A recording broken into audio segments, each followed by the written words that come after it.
All right, folks that are online, if you have trouble hearing me or reading the board, please speak up.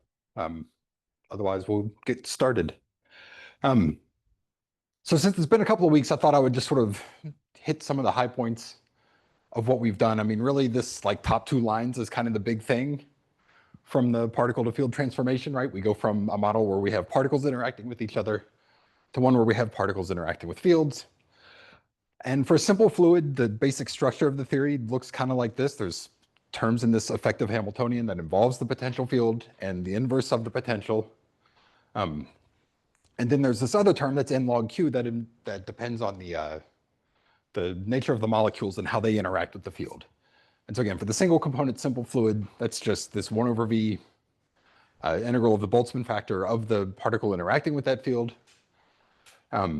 And we went through last time a couple of approximations in a little bit more complicated systems where we could work with like Coulomb potentials and get electrostatic interactions and derive Poisson-Boltzmann. We did the two-component fluid, which led to like two fields showing up in the model. And really the goal for today is to extend what we can do with Q, right? So we're not going to talk too much about going from the potentials to the fields. We're just going to talk about like what goes into this Q when we have more complicated molecules. And that's going to be the thing that lets us calculate things like the structure factor and stuff like that for polymers and block copolymers and all that fun stuff. And one thing that I thought might be an interesting exercise is, so everything that we've done so far has been in the canonical ensemble. So NVT is what's held constant. What I think is, it's not too difficult, but it's, kind of gets you comfortable with doing some of the work with these things, showing how you can go from the canonical ensemble to the grand canonical ensemble. And the structure of the partition function really doesn't change all that much. The only thing that really changes is the last term. And you don't actually have to go through the particle to field transformation. You can start with this guy up here, or the field theory version of it. And then it's just a few lines of calculus to go from the, basically this effective Hamiltonian to this one, once you include that sum over the number of particles that's in the grand canonical partition function. But you can see that that sum doesn't show up in the final formula. You just end up with this inactivity inside that effective Hamiltonian. And so it's very different from how you would think about doing a particle-based simulation in the grand canonical ensemble. All right. So any questions about what we've done before? Of course, I'm glossing over a lot of the weirdness with like computing operators and stuff like that to calculate properties, but it's, all of that is still stuff that we will carry forward. All right, so when we did this derivation for the simple fluid on the first day, we started by just talking about, a single particle interacting with an external potential, but not interacting with other particles, and kind of built up the structure from there. And we're going to basically follow a similar analogy for the, for polymers.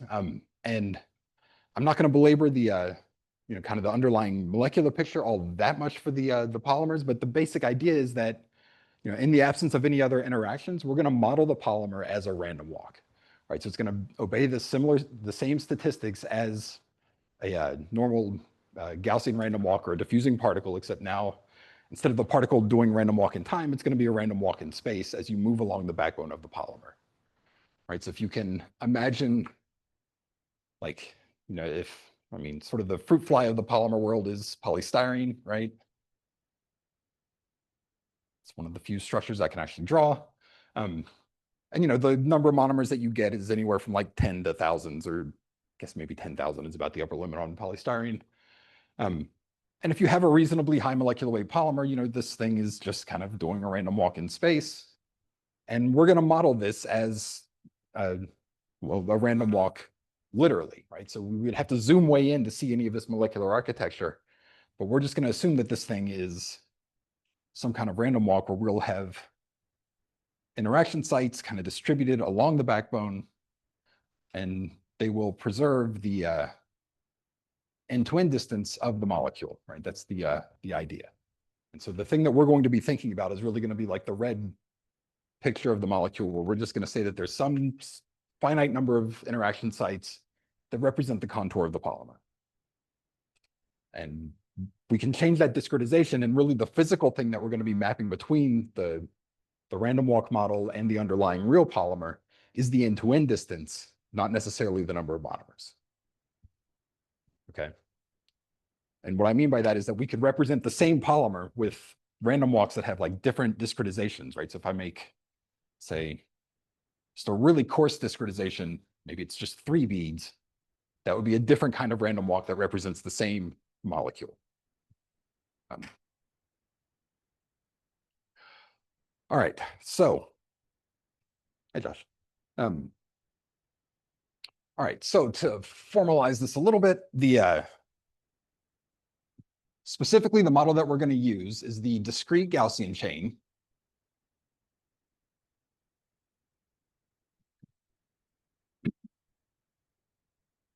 And I'm going to specify that we have n plus 1 monomers per chain.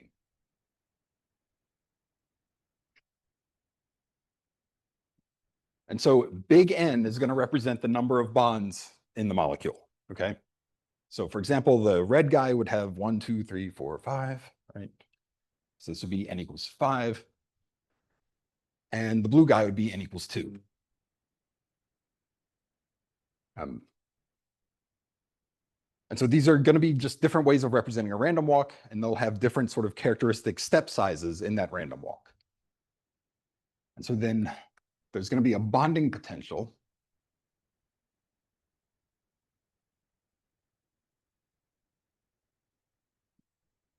that I'll generally denote with beta u sub 0 to indicate that'll be the 0 will indicate that this is the bonding potential.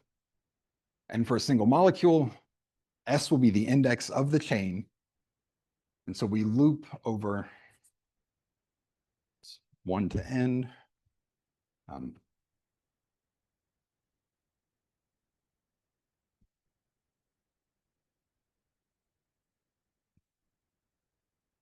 And it's just the magnitude of the separation between the two vectors. Right, so that's so S goes from 1 to N. So if there's N plus 1 total monomers, that means that, you know, if we're indexing the monomers, we'll go from 0 to N, inclusive on both ends. And when we're counting bonds, we'll go from 1 to N, starting at S minus 1, right? So this will start at 0 and go up to N.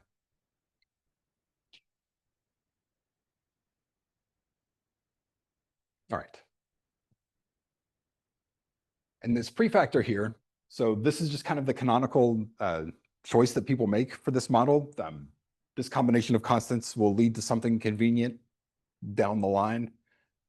But basically this B factor, this is the statistical segment size.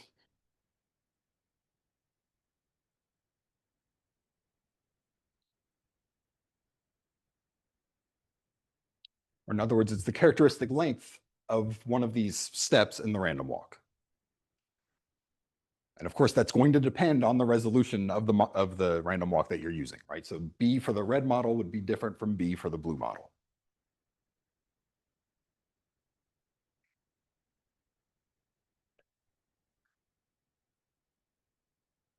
All right. So with this definition, we can say, you know, again, we're going to follow a similar algorithm that we did before when we did the simple fluid. We're going to start with just a single chain. So for N equals 1 Gaussian chain, and we're going to ignore all the self-interactions on the chain for now, we will have our total partition function is 1 over N factorial de Broglie wavelength, and this starts to get obnoxious to write out, so I won't do it all that often.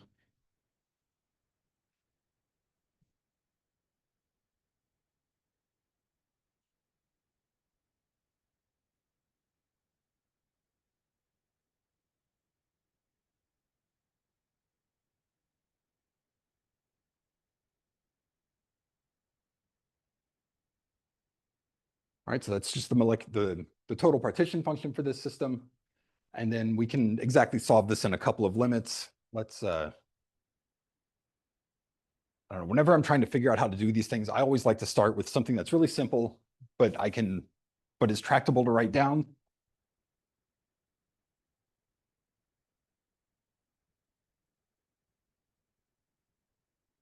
And if we just write down what we get for, say, the case of n equals 2, we can just solve this analytically and get a result, right? Because this is a really simple model of a polymer. We're just going to have 3 beads, so 2 bonds to deal with.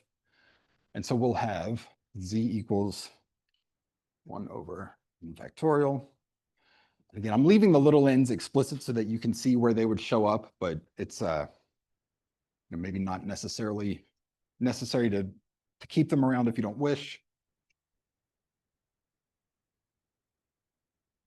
We integrate over the coordinates of the 3 monomers. And then the only potential that we have is the bonding potential. And there's only going to be 2 terms in it, right? Because there's n equals 2 bonds. And so we'll have e to the minus 3 over 2 b squared r3 minus r2 squared times e to the minus.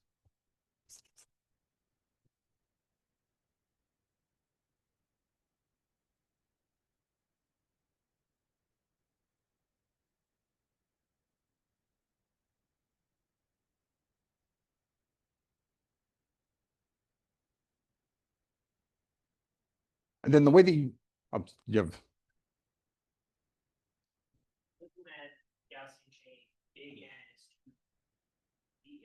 yes. Yeah, so little n, my convention is going to be that little n is the number of molecules, and big N will relate to the length of the polymer. Yeah, Sam. No, because these are so dr to the complicated mess over there, that's meant to be the product of the integral over space for each of the individual molecules. And here, since we only have 3 monomers, I'm just writing out the 3 explicitly, right? So because we only have 3 monomers, then like our dr to that combination is dr cubed, and this would be dr1, dr2, dr3 in this case. Yes, yeah, because it's exactly solvable. That's the only reason why. All right, and there's a couple of ways of solving these guys. Probably the easiest is to just pick one of the chain ends, and then you can just sort of solve the integrals sequentially by doing so. And so, because I've done it this way in my notes, I'm going to start by working with this term. And you can see that it depends on R2 and R3. But we also have the R2 over here. And so what I'm going to do is just isolate the R3 component, or the R3 integral. And so this will be, let me get all of this right. So we still have our prefactor. So this is just 1 over lambda t to the 9th. I'm plugging in the little n equals 1 just to stop having to carry around the messy exponent. We'll have dr1, dr2, and then e to the minus 2b squared, r2 minus r1 squared. And then all of the R3 dependence is in this term, so we can, to the right of this, integrate over R3. And then we'll have e to the minus 3 by 2 b squared, r3 minus r2, also squared, right? So I haven't done anything except rearrange a couple of terms. And these integrals are still acting on everything to the right of it, right? So I haven't like taken the R2 out of the integrals or anything.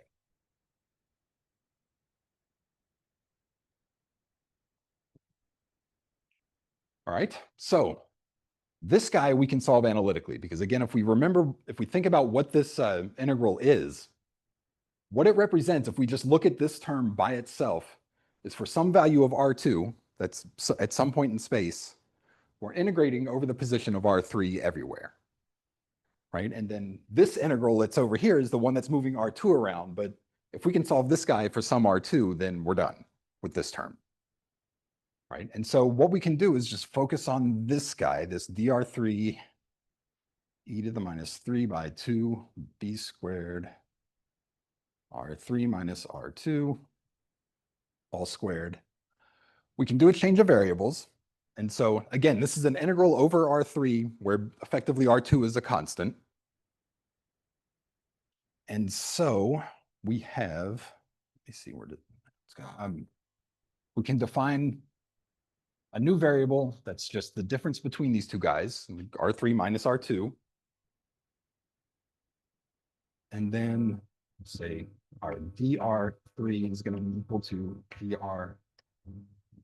dr32 is going to be equal to dr3. Right? Because again, this integral is done at constant R2. And so when we take the differential of both sides, it's just dr32 and dr3 are the only thing that survive. And so then this becomes integral 32 e to the minus 3 over 2 b squared. It's really a magnitude. But now this is just a regular old 3D Gaussian integral. All right. And of course, that's analytic. So we're basically done with this term. So this just becomes equal to, where did it go? 2 pi b squared over 3. And then in 3 dimensions, it's going to be to the 3/2. Or in arbitrary dimensions, it would be to the dimensionality divided by 2.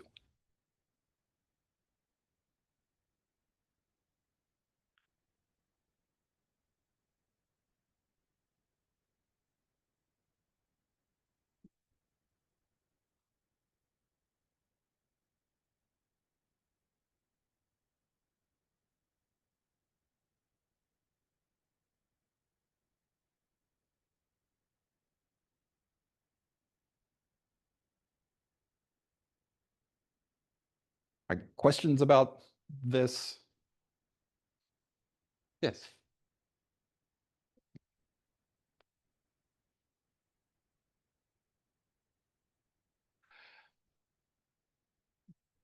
I mean, it's used. What is the actual justification for it? I mean, so it's basically it's sort of a physical argument based on the fact that we know that the statistics of these chains on long length scales are random walks. Like that's something that's been seen experimentally. As long as you're not zooming way in down to the monomer structure, we know that these things have the structure of a random walk. It's like if you double the chain length, if you double the chain length and like the characteristic size of the molecule is like square root of 2 times what it was relative to the undoubled guy. And so it's, it obeys all the fractal properties of these random walks. And the other big advantage, of course, is that we can solve it analytically, but that's not the best justification.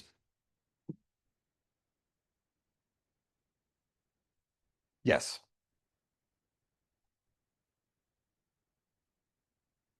I'm sorry.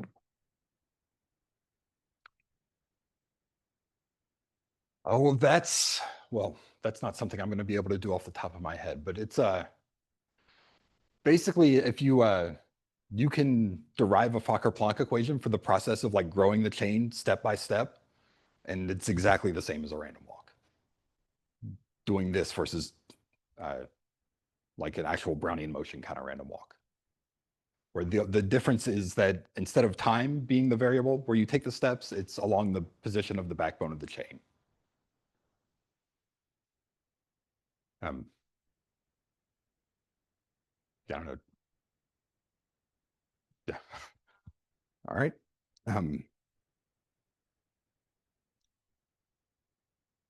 Okay, so this and again, like we don't expect these types of models to work on really short length scales. Like if you're zooming way in and trying to see like monomer scale packing or hydrogen bonding type effects, that's going to be below the resolution of this kind of model. Like it's mostly going to work on scales, not exclusively, but mostly where the chains are pretty well described as random walks. And I guess maybe another sort of kind of funny thing about this bonding potential is that it doesn't have any, like it's basically a harmonic bond, right? Like it's the separation between the two just squared, right? So it's like a Hooke's law type of potential, right? So it's like the 0th order approximation of any sort of potential that you might use. But the thing that's a little bit funny about it from other molecular modeling perspectives though is that the equilibrium separation of this harmonic bond is 0, right? So we're at a coarse enough level so that you can imagine the two monomers, the coarse grain beads, sitting on top of each other, and that's not like a forbidden configuration, right? And so what that means, if you think back to that sort of silly cartoon drawing that I had, that means that you can have like one coarse grain monomer there and another coarse grain monomer there, and they can sit on top of each other, and that's not going to be energetically forbidden. And it's because these, at the microscopic level, these chains can sort of interweave around each other and not, get into that Pauli exclusion, infinite energy kind of horrible configuration. But that's kind of what's going on in this sort of model, right? And that's why we can get away with using something this simple. And it really is kind of like the simplest thing that we can use that captures the connectivity of the molecules. And analytically, most of the work that's out there uses this. When you start doing numerical field theory, you're not restricted to this at all. Like you can go to much more complicated potentials.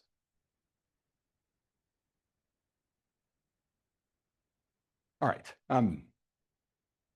Okay, so coming back to solving this trimer problem where we only have 2 bonds or 3 monomers, we've basically integrated out R3 and we got just a constant out of it.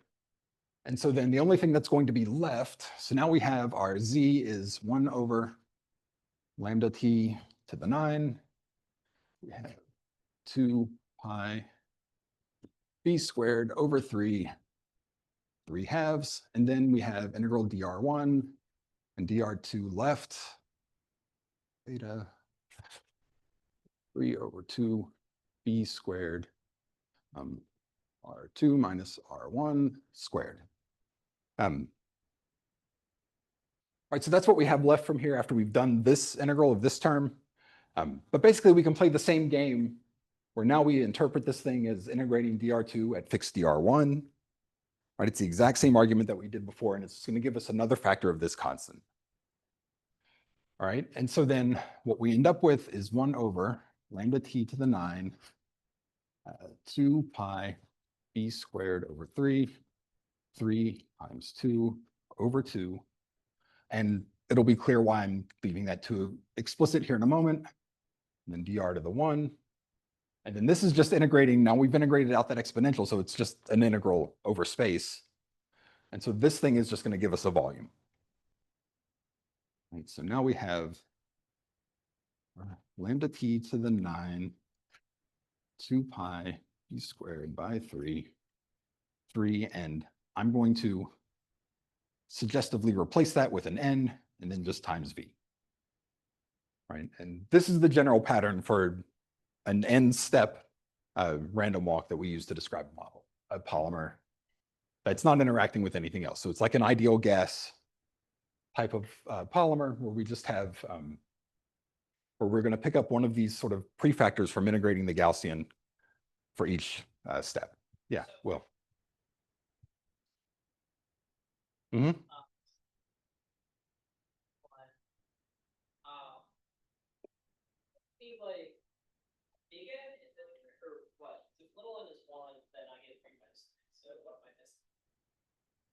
This should, so the thing that I erased is that that prefactor should be to the 3 little n, n plus 1.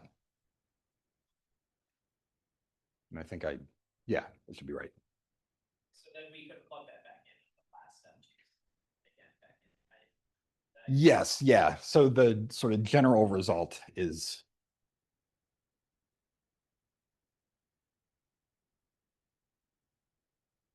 for non-interacting polymers, what we get is, and I'm going to do this for an arbitrary number of polymers also. This turns out to be, where is it? V to the little n over factorial lambda T 3 little n big N plus 1, and then 2 pi B squared over 3, 3n over 2.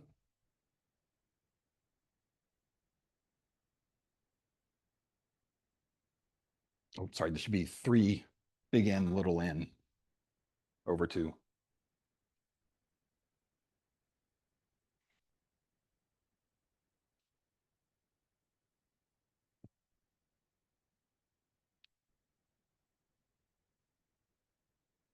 And then this constant, I'm going to define as just a letter so I don't have to keep writing it. And we're going to multiply and divide by it a couple of times. So I'm just going to call this guy, what do we use?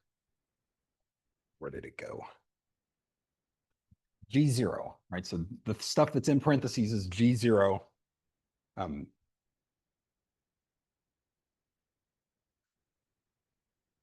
So it's going to be G0 is going to be the stuff that's in parentheses raised to the 3/2. B squared over 3/3.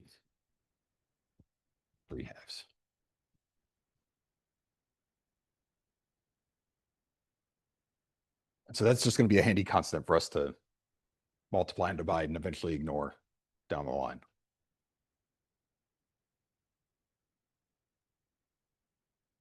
All right. Questions up to this point?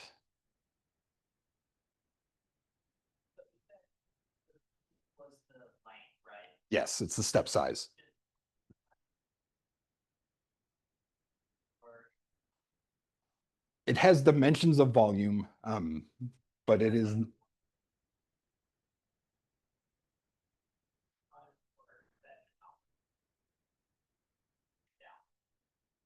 I would just think of that as being related to the step size, or I guess the volume over which the next monomer is likely to be placed.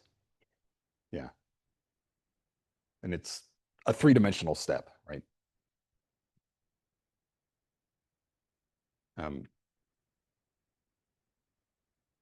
Okay, so this shows us how we can, introduce bonding to the model.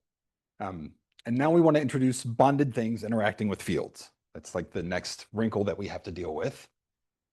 So we can do a single polymer.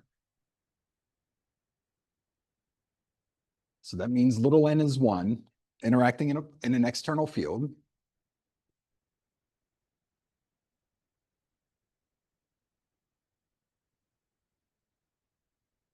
Right, so again, this is going to be sort of like the simple molecule problem that we started with, where we just had point particles interacting with the field. Except now our total energy is going to include the bonding potential. Right? So we'll have beta U naught. This is the same as it was before. It's the same like Gaussian harmonic bonding potential. And then we'll have this W term that we also had before. And W is the monomers interacting with the field. So it's an integral over space, a local field, and then the microscopic particle density.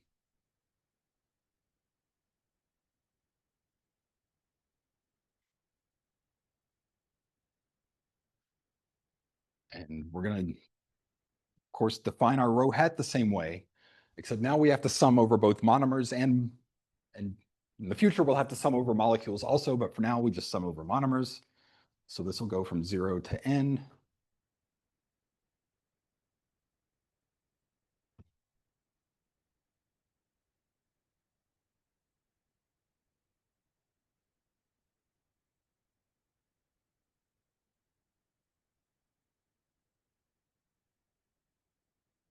Right? And then if we plug this into the expression for W, for the potential, the interactions with the field, then we just get that this is sum from S equals 0 to n.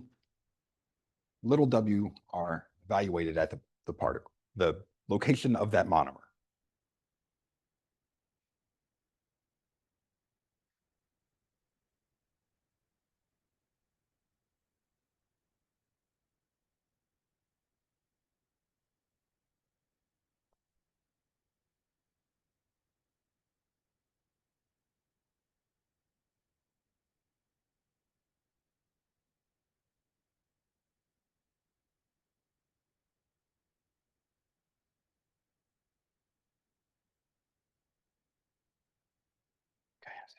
Um,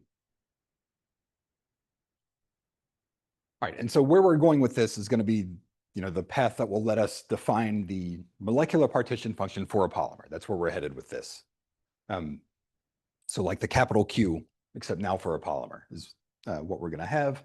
And so if we just write down total partition function, again, canonical ensemble for this, we'll have Z 1 over n factorial, de Broglie stuff, 3 little n, big N plus 1, Again, I'm keeping the little n's explicit just so you can go back in and fill them in later if you care to. But integral over all the monomers on the chain, e to the minus beta u0 plus w. Actually, let me make this the very explicit capital W.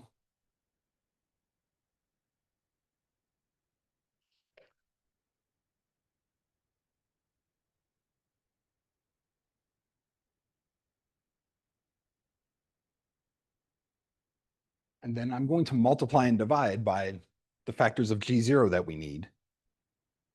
And you'll see why we're doing that in a bit.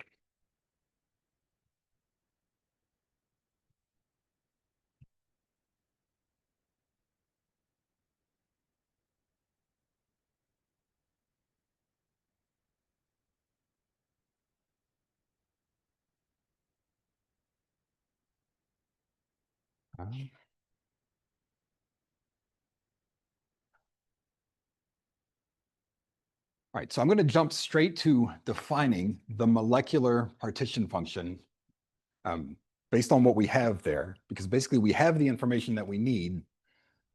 Sorry, this should be W. And so this is going to be 1 over V. It's going to absorb one of these factors of G0. And we'll have the R to the N plus 1 e to the minus beta u naught plus W. Sorry, this should be, sorry, I missed a sign over here. My apologies, should be minus W.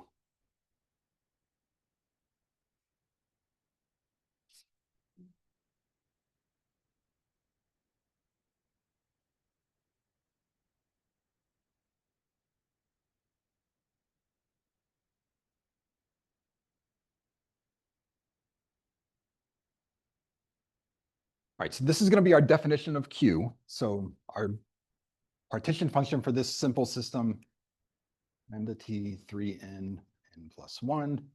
We have a factor of volume, then we have the denominator factor of G0 to the n, and then Q of W.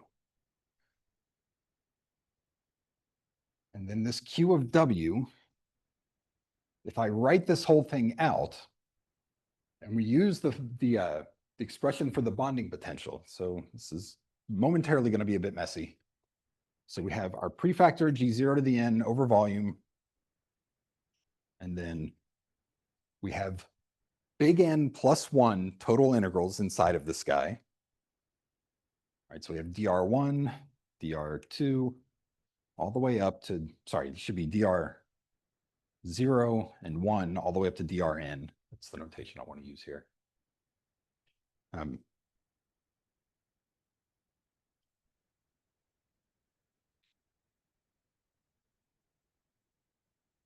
then we have the potential energy, or the Boltzmann factor term, right? And every term in this Boltzmann factor is going to have basically 2 parts, right? We have big N plus 1 terms, right? That come from the interactions with the field, right? And so if I just write down what get my ordering correct here. If I start with monomer N, so we would have W of Rn, right? That's going to be one of the terms in that sum over S that's in W. Right, so we're plucking out the term where we have S equals N in this exponential. And because it's an exponential of a sum, we can just make it a product of exponentials. And so we're going to exploit that as well. And then we have the term that involves the bonding potential between monomer N and its neighbor, which is going to be N minus 1. Okay, so this is minus 3 by 2 B squared Rn minus Rn minus 1 squared.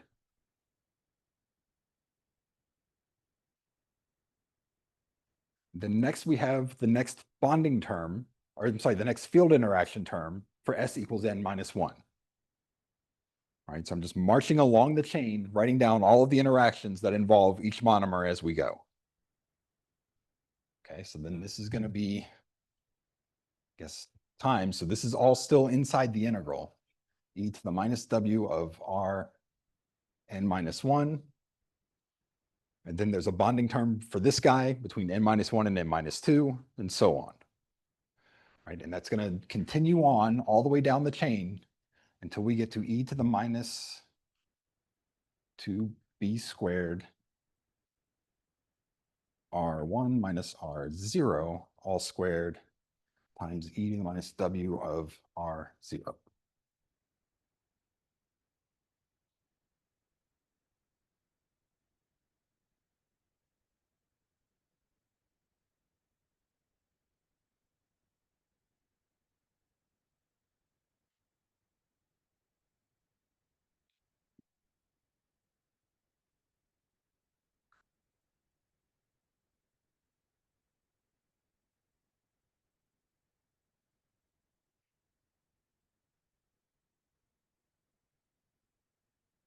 I've skipped a lot of algebra and going from over there to here. Is this reasonably clear?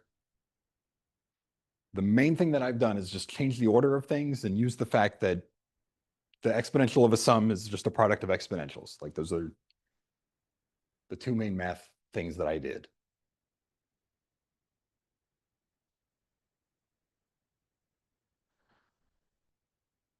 All right, so if there's no questions about this, then the next thing that I want to do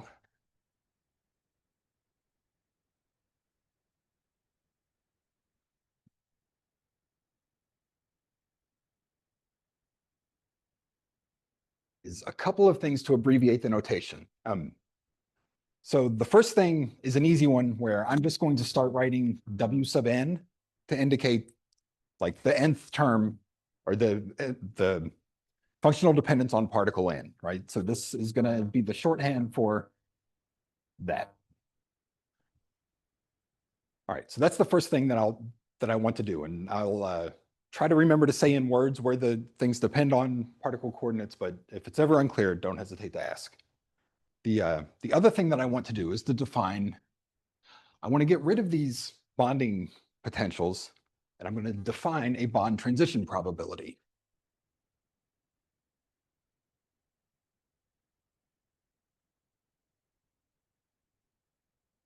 And this helps us connect back to the random walk idea a little bit more cleanly, where we can say something like phi of r, this is going to be our bond transition probability, is 3 over 2 pi b squared to the 3 halves, e to the minus 3 over 2 b squared, magnitude of r squared.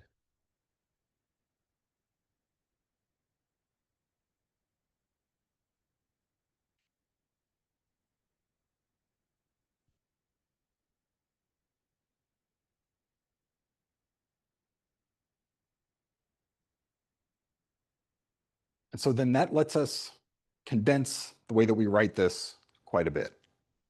All right, so what we can say is, let me see how do I want to.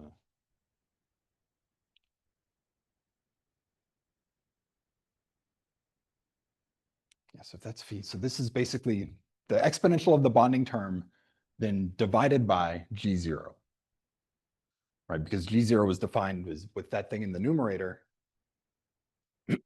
And so let me see the other shorthand I want to introduce. Make sure I get this right.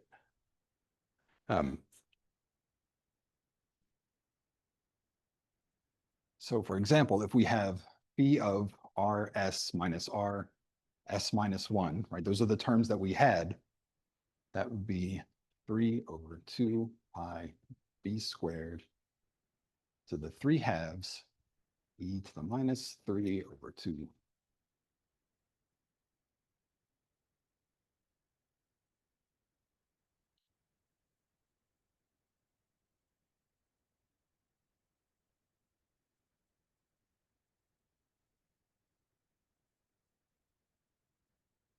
And my shorthand for this is going to be phi s comma s minus 1.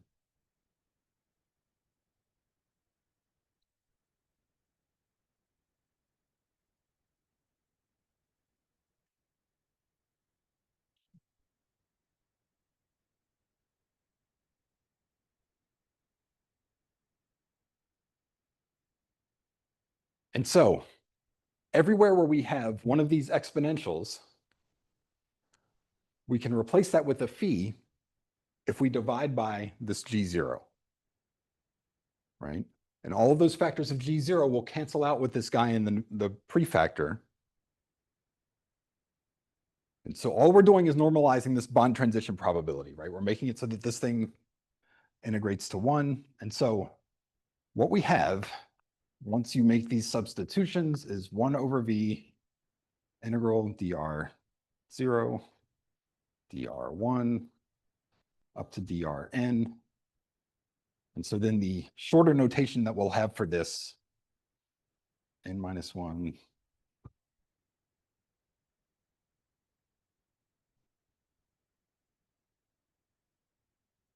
right, where the subscripts indicate which position the function depends on.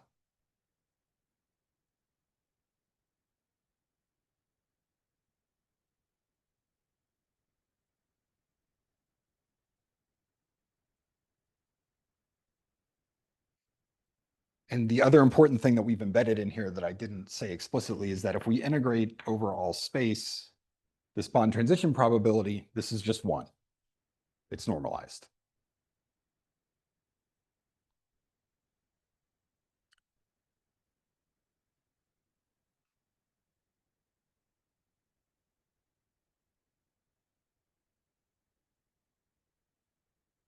All right, so I realize this is a lot of like notation stuff, but it's kind of the key things that we have in here is that I'm writing these things explicitly in order, so it goes from one monomer to the next, which is useful for actually computing the thing, which we'll talk about a little bit today and more in detail, I don't know, later. But we're writing out those terms explicitly so that we can sort of think about this as taking stepwise operations along the chain as we go from one monomer to the next. And the other thing to bear in mind is that this phi is the bond potential, right? It's related to the bond potential. It's just normalized, but it has a Boltzmann factor, right? It has the exponential of the energy. And so that's the thing that maintains the connectivity. All right.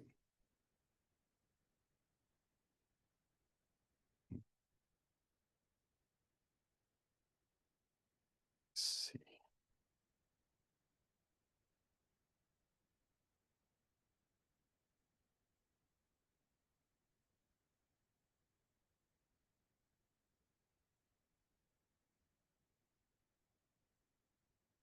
So I think that's enough for notation. Like I had some stuff in my notes about like defining the propagators and things, but I don't think we need that yet. So I'm going to delay that for a little while.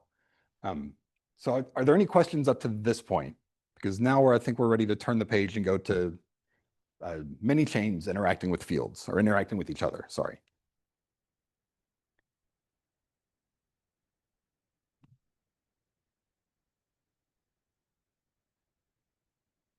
All right.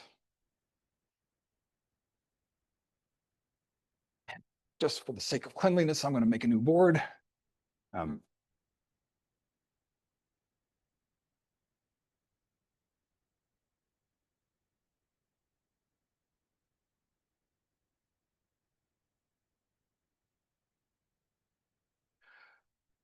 right, so for the main thing,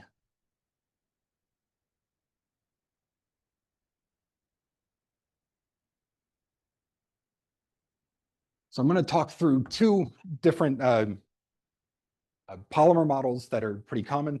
The first one is going to be the Edwards model. And so last time that we met at the beginning of class, I showed that paper by Sam Edwards that was from 65 or whenever it was. And so this is the Edwards model. And so that's going to be the first model that we actually go through. The derivation is a bit different from how he presents it, but it's the same basic thing. And so we're going to have little n molecules,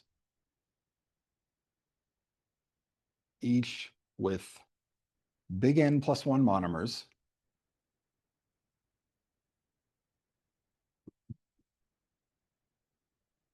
Right, so that means that now our microscopic density, the rho hat thing that we have to sum over molecules and positions in the molecule, which is a little annoying, but We won't have to do that for a super long time. So we'll go from j equals 1 to n, and from s equals 0 to big N. And we'll have delta r minus r js. Right, so rjs is the position of monomer S on molecule J.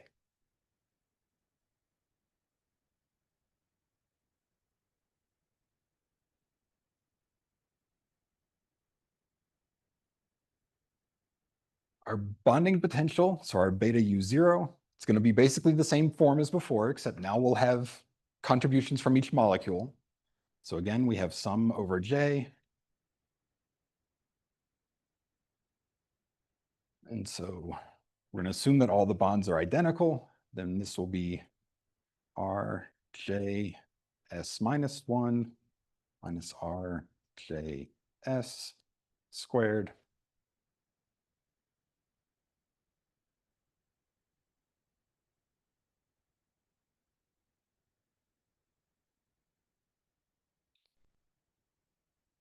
And then the non-bonded potential, so the pair potential that we're going to use,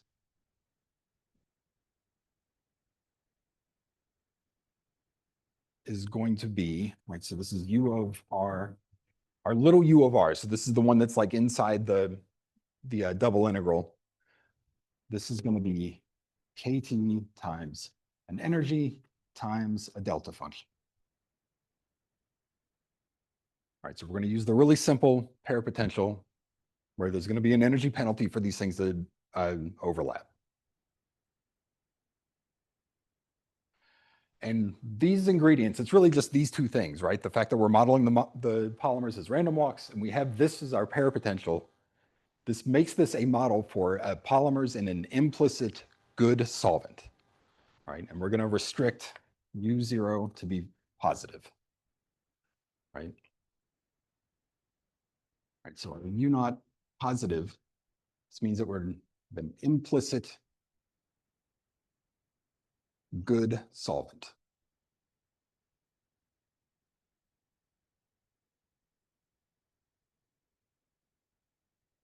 And so physically, the way to think about this is that if the chain is doing sort of a random walk, if the fact that it's penalized for the monomers to sit on top of each other, right? That means that those configurations are less likely, and the chain is going to want to spread out more and stretch out more to expose it and give itself more surface area to interact with the solvent, right? That's what the U naught greater than 0 means.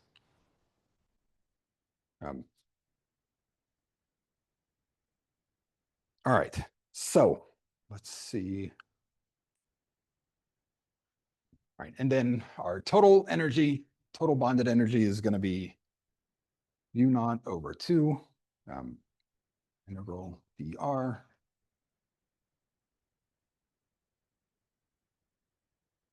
squared.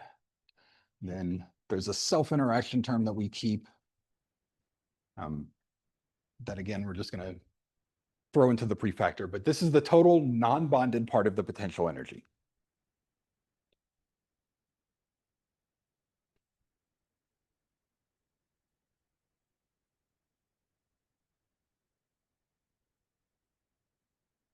All right.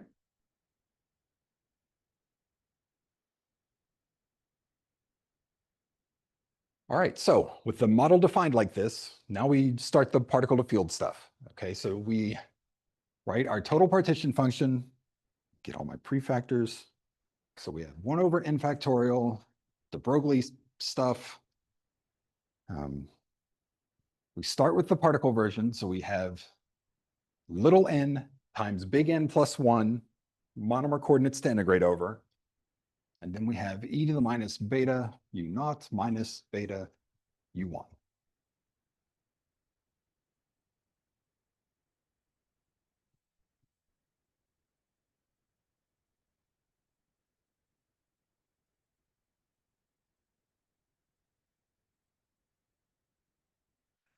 And now just like, so the thing that's different from what we did with the simple fluid is that we have this exponential of e to the minus beta U0 to care about.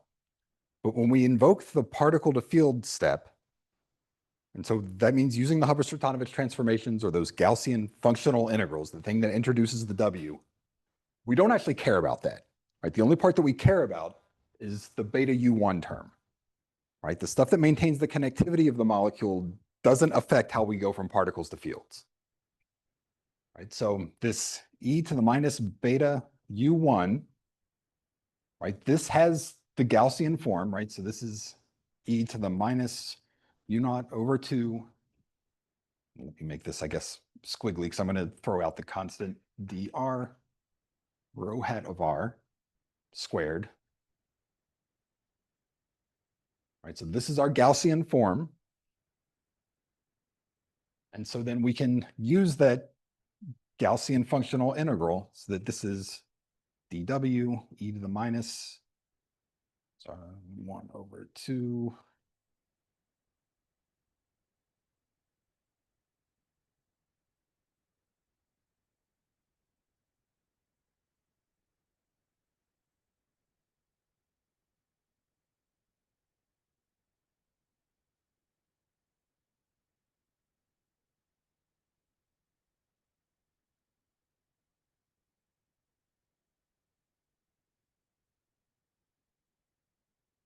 And again, I'm just using squiggles here because I'm throwing out the prefactors. Those are just constants that I will restore when I go back to this, but for now, I'm just going to throw them out. Right, and so again, this step doesn't care about the fact that these things are bonded. Right, and so in terms of the non-bonded interaction, where all of that bonding stuff is now buried, and the fact that we have molecules is really kind of hidden in this rho hat. Right, because that has the sum over the molecules and the monomers of each molecule, and then the bonding potential itself is still in this e to the minus beta u0 that we haven't touched.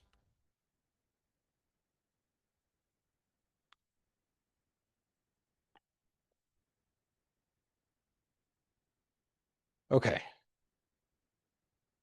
And I guess the other sort of subtle detail is we don't have two integrals in this thing because the pair potential is a delta function. Right, that's the only other kind of subtlety here, and it's the same reason in the field version why there's only one integral over r. Okay, so now we go back to our partition function. So now our z, we plug in, and I'm going to try to be as explicit about some of this stuff as I can. So we'll have our e to the n plus 1 u naught over 2 little n factorial de Broglie mess. And then this omega 0 is going to be the normalization constant from the Gaussians.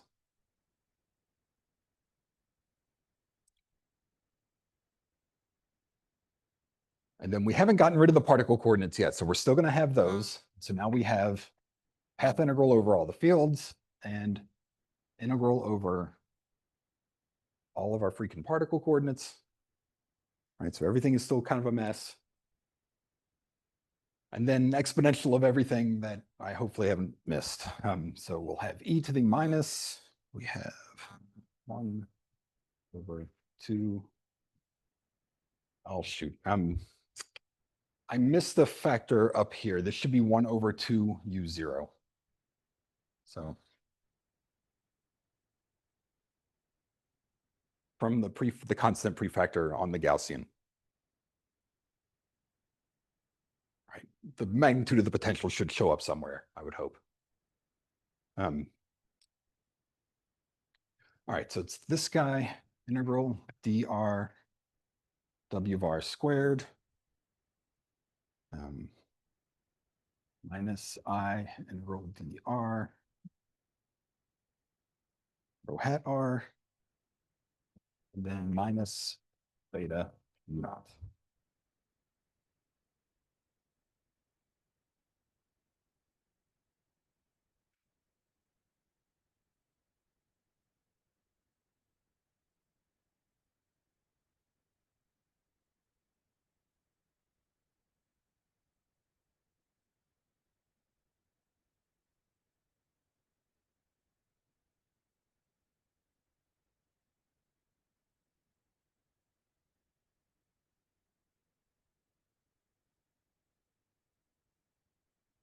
All right, not too much more left to go.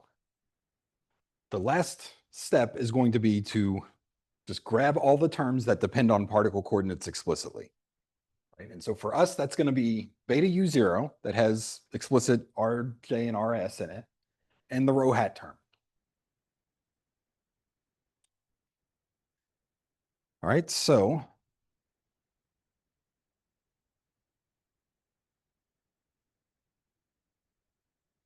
so terms that involve our 3n total particle coordinates.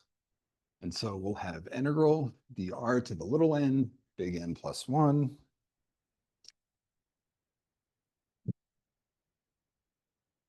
e to the minus I, and then we'll have integral dr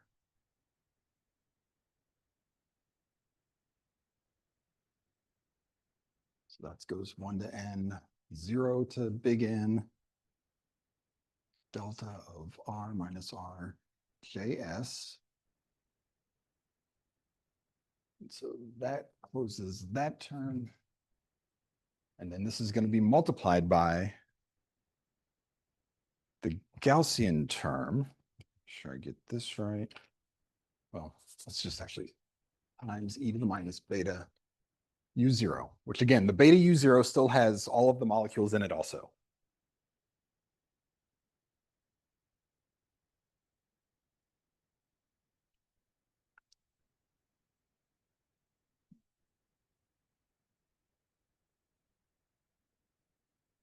And so the things inside these exponentials, right, it's a sum of an obnoxious number of terms, right? Because there's basically little n times big N total bonding terms, and there's little n times big N plus 1 total interactions with the field. But because it's an exponential of a sum, we can play the same game and write it as a product of exponentials. Right, so we can say this is dr to the n, n plus 1. And then I'm going to use the product notation. So we'll say j equals 1 to n. Are y'all familiar with capital pi as a product thing? The product version of a sum?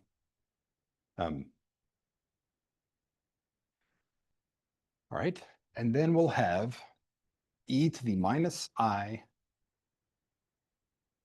sum over s equals 0 to n.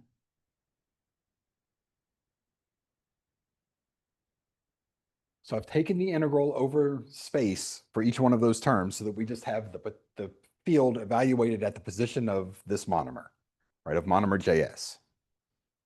Right, and so that integral is going to give us a delta function for each one of those guys.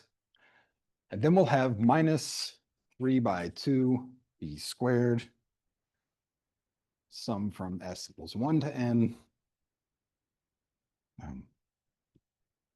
r j s minus 1 minus r j s squared.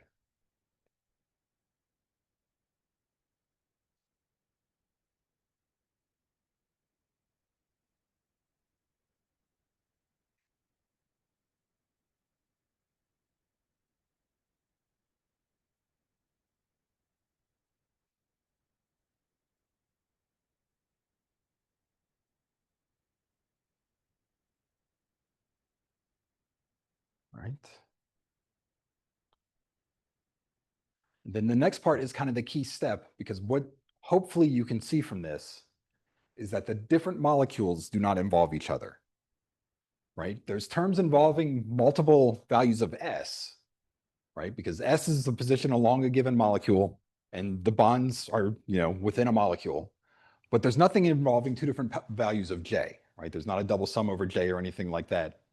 So really, this is little n total integrals that are identical, right? Or little n terms that are identical. So we can write this whole thing as integral dr to the n plus 1.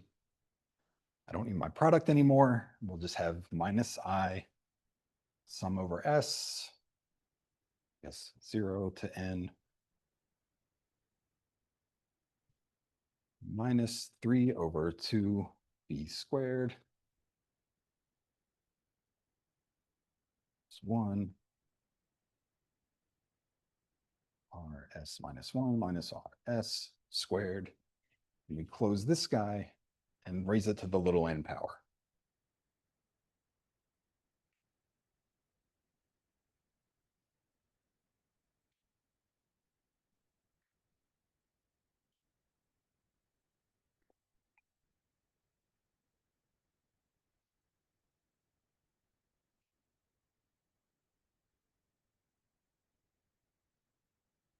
If you need to convince yourself of this step, the thing to do is to just set like little n equal to, I don't know, 2, something manageable but small, and same for big N, and just work it out explicitly, right? You can set little n equal to 2 and big N equal to 3. Those are good choices for homopolymers. And you should be able to convince yourself that you can make this into a product of terms that don't involve each other, right? Like identical integrals.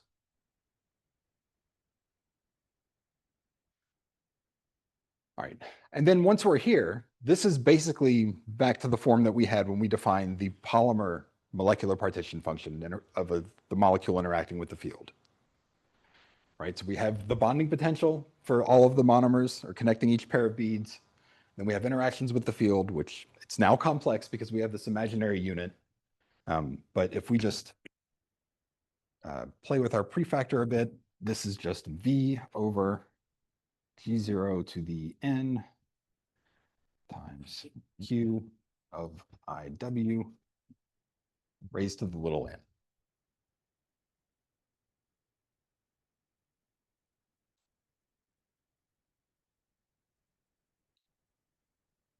So then I'm going to come back to here.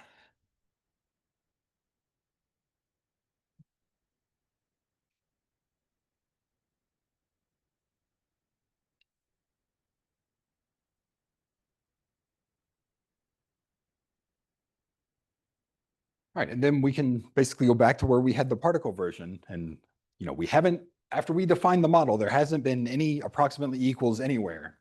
So we can say that this is just equal to a constant that involves a bunch of stuff that I'm sick of writing, b to the n factorial, omega 0, and then e to the minus effective Hamiltonian, where this guy is basically a form that we've seen a couple of times now. Minus n log q of IW.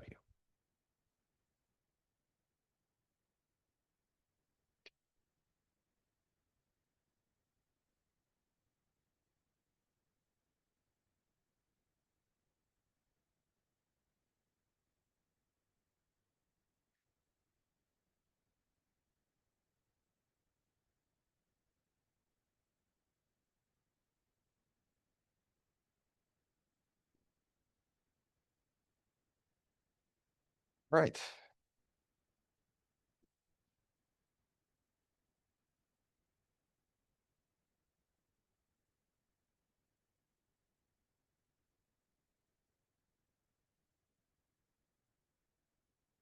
So I guess just a couple of comments. So this is, the derivation of the standard Edwards model. And then, in that Edwards paper, he takes this version of the model and goes and does some analytic stuff to be able to derive like the conformations of polymers with excluded volume, which was, up to that point, kind of a difficult unsolved problem. But this is, this basic structure in this sort of, I guess, order of operations is basically going to work the same, combining what we've done here for dealing with the intramolecular stuff and what we did last time to deal with different types of interactions. Like you can kind of mix and match those things to get to the final field theory pretty readily. And for the most part, you can kind of just like write these things down once you have enough experience with them. The only place where our choice of bonding potential shows up, again, it's buried in the molecular partition function Q, right, where we have this phi thing. But really, again, like I said, you can numerically use anything for that potential. We just like the Gaussian potential because, on large scales, polymers do look like random walks, and it's analytically tractable, right? And so that has a lot of benefit for it. But then, dealing with more complex or I guess complicated systems really just comes up with, what are the interactions that you want to put into the model, and then how do you come up with a molecular partition function to deal with it? And then how do you solve the model after the fact becomes maybe a whole other question that we'll start working on, I think, next time. The last thing that I wanted to do today was basically show how we can take this and combine it with we did the 2-component system last time, where we had like the Flory-Chi parameter interactions, and we did the incompressible 2-component fluid. If we take those 2 ingredients and combine it with a polymer model, we can get the field theory version of a diblock copolymer pretty easily now. And so let's talk through that real quick, and then we'll call it a day. I guess before I clear the board, any questions on this? Just like as a notation question. Yeah. The not that shows up there. Yes. Yes. Not related to the U naught of beta U naught of the bonding potential. No, that's unfortunate notation. Yeah, this is meant to be a capital U. Yeah, this is meant to be a capital U. Yeah, I'll try to exaggerate that a little bit better. Yeah. But yeah, like the lowercase u naught that shows up there, it's a constant. It just controls the magnitude of the repulsion. And as it approaches 0, you go towards a theta solvent.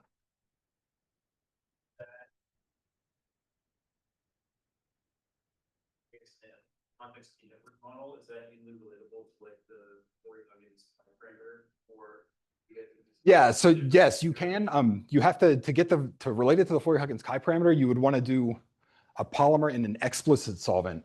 So it's sort of like one of the models that we did last time. And so you would have incompressibility as one of the potentials, and then you would have an explicit solvent. And you can relate U naught to chi in that context. And it comes out to being, it gives you where U naught is 0 gives you chi of a half, which is like the old rule of thumb for getting theta solvents, right?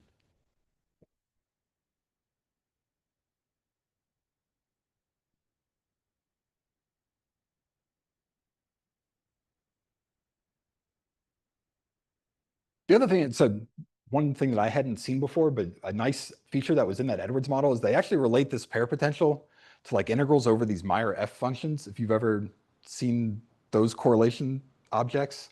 And apparently that's how these like delta function interactions were originally sort of argued for, which I thought was kind of interesting. But anyway, it's kind of a small aside.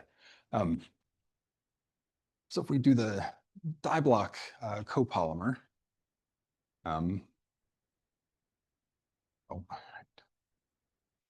so we have to do the standard red and blue beads on a spring, I guess.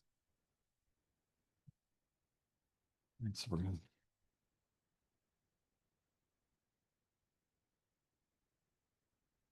All right, so my notation with capital N is going to be a little tedious here. So there's going to be Na monomers of type A and Nb monomers of type B. And the sort of annoying thing is that I'm still going to use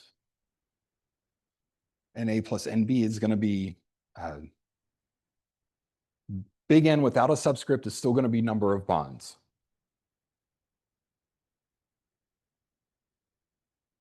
And so then the volume fraction or number fraction of species A is going to be Na over big N plus 1. And I'm really just keeping this plus 1 to be precise so that there's not confusion in like the limits of the sums and things like that. It's if N is large, then you don't really care about the difference between N and N plus 1, and you just ignore it. All right, and so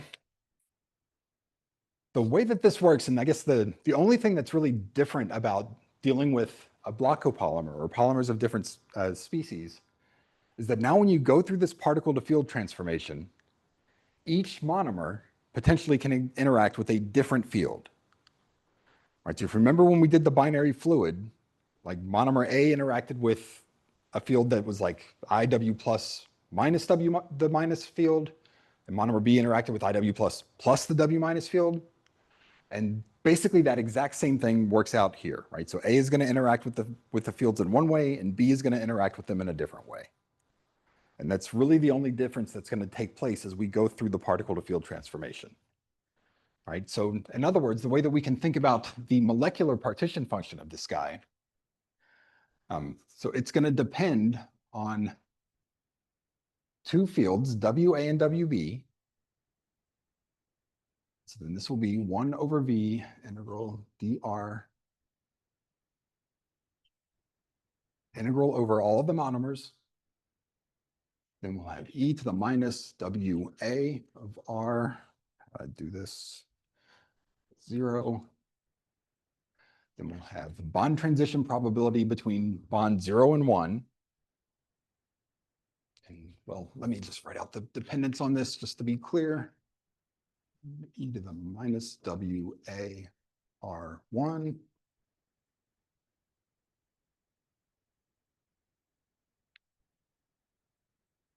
All right, so there's going to be all of those terms for the whole A block of the monomer, right? There's interactions of the first monomer with the field, the bonds connecting the first to the second guy, interactions of the next monomer with the field, and so on. And that will carry on until we get to Na minus 1.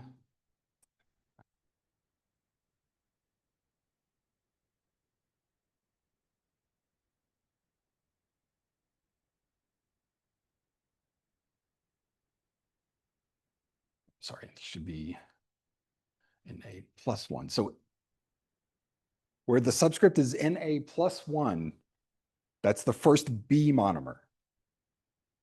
Right, and so then that's going to be e to the minus WB of R in A plus 1.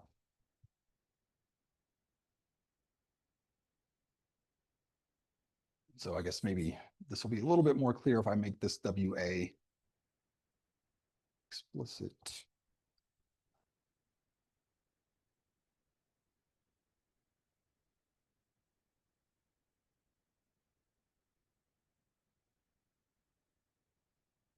And then this carries on all the way up to the end of the chain where we'll have phi of R n minus 1 minus R n e to the minus W B of R n.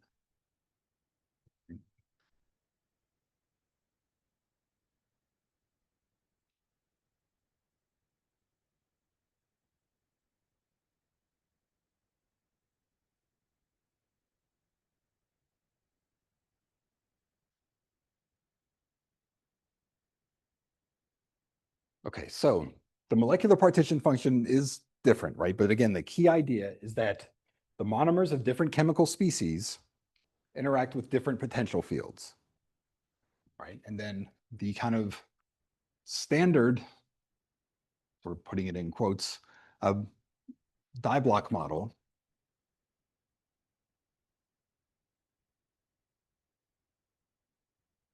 right? So this is the molecular partition function, right? It uses those Gaussian bonded interactions. And the other ingredients that we need are incompressibility.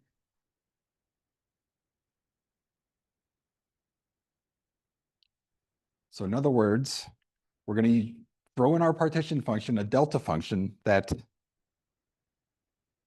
the total density minus rho A hat of R minus rho B hat of R. We're going to force the density everywhere to be equal to rho naught, right? And our total density is just A plus B.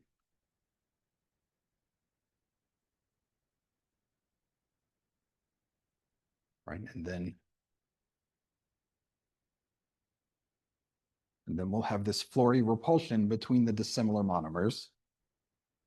So we'll have like a beta U1 that has the same form that we did before. The R, A, rho, B, dependence of R. All right, so there's a Flory chi parameter that governs the strength of the repulsion between A and B.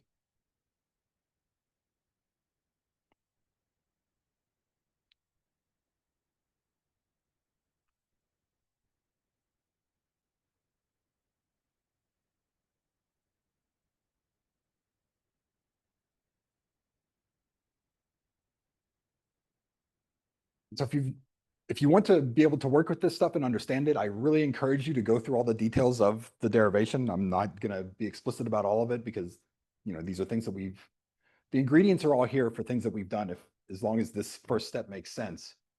But what you should end up with in the end is the systems partition function is gonna be, I don't know, some constant z1 v to the n factorial, at least one Gaussian normalization constant. And then we have two fields, right? Just when we did the simple binary mixture last time, we had two fields, one that maintained the incompressibility and one that was conjugate with the Flory repulsion. And this is e to the minus h. And our effective Hamiltonian was rho naught over chi integral dr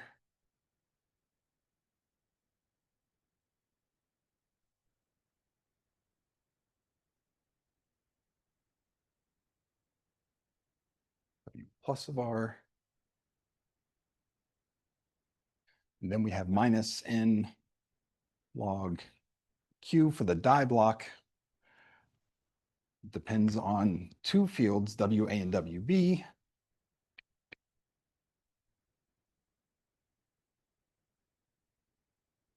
Right, so W.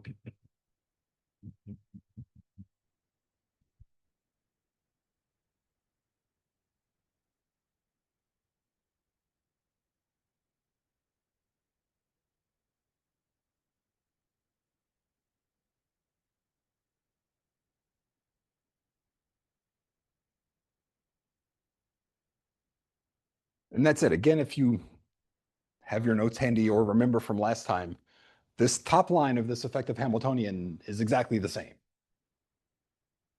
Right? The only part of it that's different is the molecular partition function bit. And last time we had two different whole types of molecules. And so in that case, we had two different n log q terms. There was an n log qa and an n log qb. But here the A and the B are part of the same molecule, so we just have one of these molecular partition functions. Right, so I mean, again, the pattern that kind of emerges from this is that the field dependent parts, you're going to have a field, at least one field term for every interaction that you include. And then you'll have at least one n log q term for every molecular architecture that you have. Right. But that's basically the pattern. And then now the question becomes, how do you actually solve these things and get any sort of results out of it? Because all we've done is a bunch of formality of going from particles to fields. And next time we'll start talking through how we actually go about approximating and computing these molecular partition functions. And so we'll go through the weak homogeneity expansion next time. But any questions about this before we wrap? And if you wanted to work out the model for the binary blend, basically, this case where the A and Bs aren't connected to each other, then you would end up with something sort of like what we had last time, where there would be a log QA and a log QB term for the two different molecules. And the A's would only interact with the A field and the B's would only interact with the B field, but everything else about it would be the same.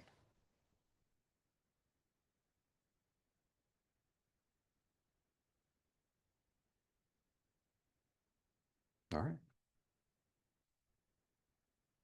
Well, if there's no questions, then we will call it here and pick up. We will chat again on Thursday. I guess the schedule coming up, we will chat again on Thursday and the following Tuesday, but I have a conflict a week from this Thursday, so we won't meet then. But all right, well, thanks, all.